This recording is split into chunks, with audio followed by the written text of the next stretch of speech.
শীতকাল আসলে আলু সিদ্ধ করে আর কাঁচা টমেটো সিম দিয়ে বড় মাছের আম্মা একটা ঝোল করতো,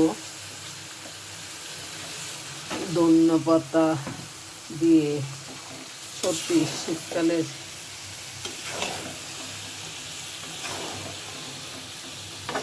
টাটকা টাটকা সবজি পাওয়া যায়।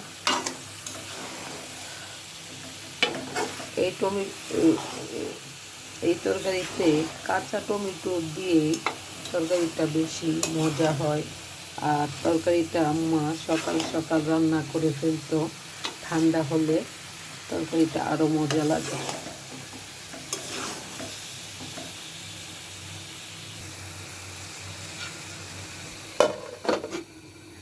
আমার কষানো হয়ে গেছে, আমি জল দিয়ে দিচ্ছি।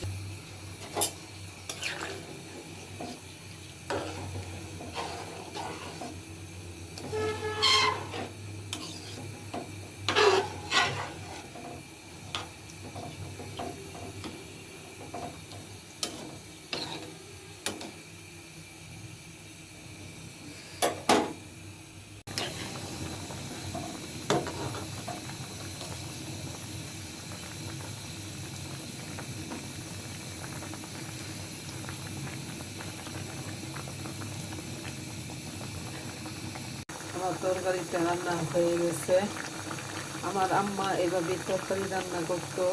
আমার আব্বা আম্মা নেই, ওনাদেরকে জান্নাতুল ফেরদৌস দান করুক আল্লাহ। আর ভালো লাগলে লাইক কমেন্ট করবেন। ধন্যবাদ।